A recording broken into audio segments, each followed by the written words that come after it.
Okay, sorry about that. My video ran out.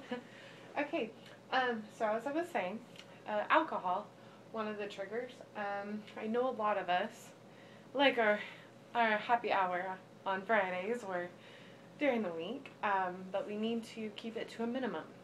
Um, the blood flow once we start drinking kind of tends to slow. So watch your alcohol intake. Weather is a good one.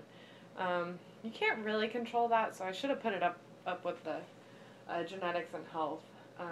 But weather's kind of like the arthritis thing.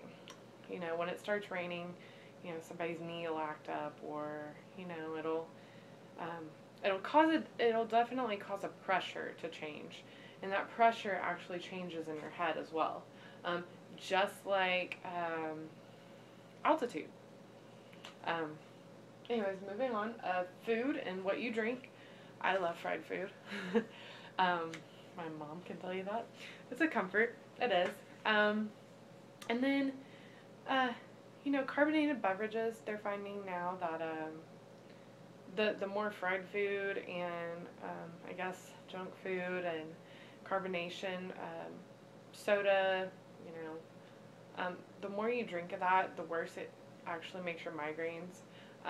But honestly, I don't think, for me, the soda thing, I think is kind of like one of those like myths or those legends, because every time I drink a soda and I'm having a migraine, usually helps. It kind of just gives me a little bit more energy.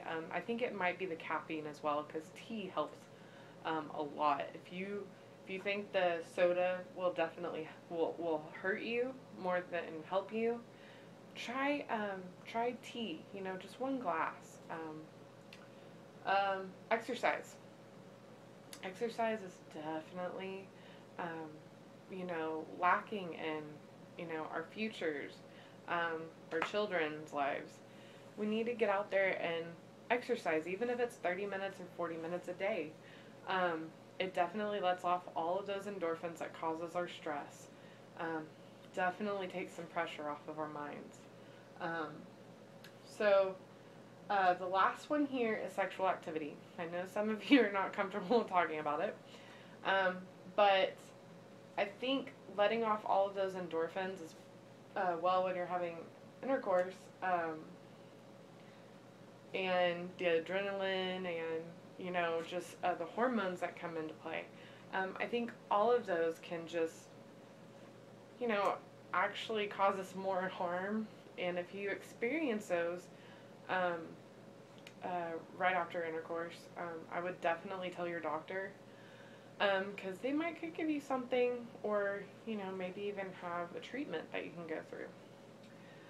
Moving on, speaking of types of migraines, like I was saying earlier, there are a lot of really severe headaches out there that people think are migraines. That's kind of what I thought this was when I first started getting mine at work, but come to find out, they were actually pretty severe migraines.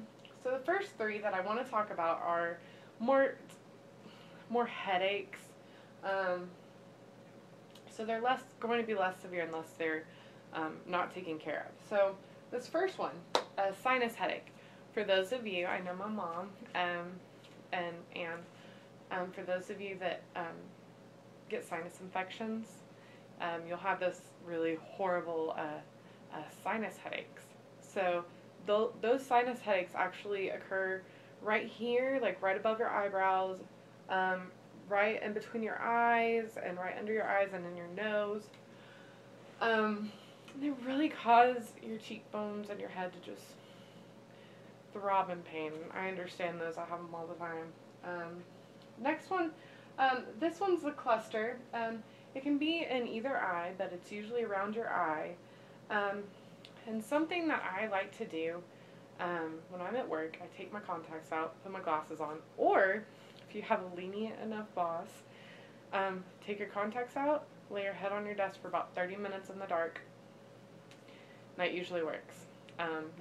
You can choose to put your contacts back in, but I usually just leave my glasses on for the rest of the day, or maybe that next day too, because we'll talk about rebound headaches here in a second, but those are definitely, if you keep having that same headache, it can cause a rebound, and it can be actually worse than the beginning headache. The next one is tension. I know a lot of you stress a lot at work, so tension headache is when you get more frequent. And that's actually going to be, like I said earlier, the one that goes right above your eyebrow, all against your forehead, and it'll just throb and throb and throb. But that's all against your forehead, and I know my dad gets them too. And then the last one are migraines.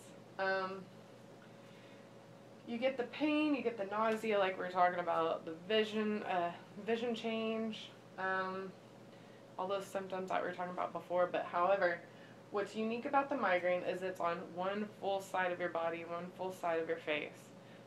Sometimes it can cause numbing. If you have any numbing, I strongly, strongly, strongly suggest going to a neurologist. Strongly suggest it, because I have numbing in my hands and in my face, and it scares me. So yeah, he says that he can usually diagnose migraines by the numbing factor. So, treatments. Alright, I've had the majority of these treatments done just for my migraines. Medication.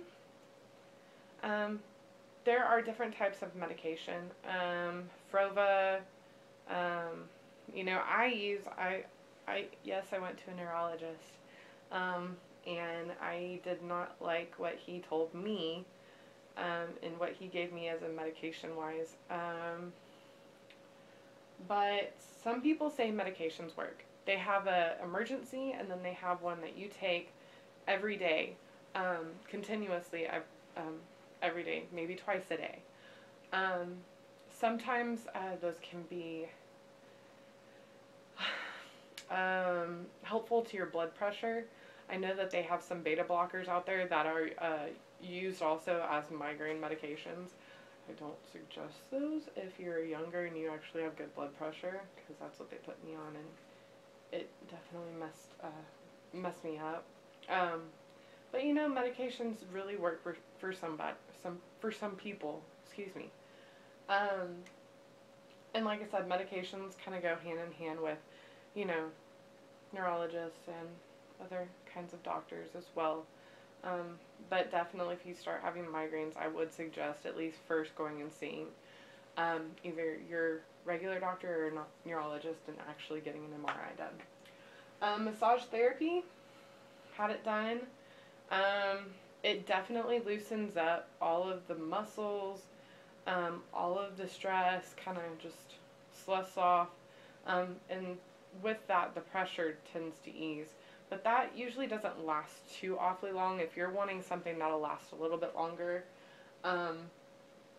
I am a firm believer, and this is just me. Everybody has their own things, but I'm a very firm believer by a chiropractor. Dr. Breen here in Midland is a very good doctor. He has been doing it for a very long time, and he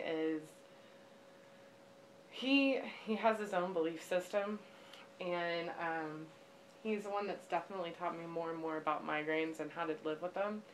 So even if you don't believe in him, I would definitely at least try it. You never know, it could help. He definitely helps with those vertebrae in your neck. And if you don't want him to mess with your neck, he has like a little massage roller that he does, and that helps as well. I've heard acupuncture works. My mom actually has acupuncture. She believes in that. It's just the little needles. But there's different places all over your body, your face, your toes even, that it's those pressure points.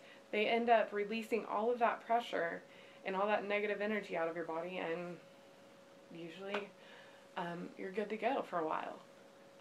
So icing your head and your neck is another thing. That's just for at home. If you have a really bad migraine, I do that a lot. One that I did not put on here that I just found out a few days ago. Brain freezes. I know it sounds weird. But for me it actually works. A gentleman that is a very good family friend of ours, he is a representative over at Quest Diagnostics. For those of you who don't know what that is, if you have blood tests, if you get blood tests taken, they send them to Quest Diagnostics. They do all the blood tests and everything else, and do medical studies and stuff like that. But he said, have a brain freeze. Drink a Slurpee really fast. If you start having a really bad migraine, it'll take it away like that. Haven't tested it yet. Really want to, but I hate brain freezes in the first place. But, you know, it might be worth it.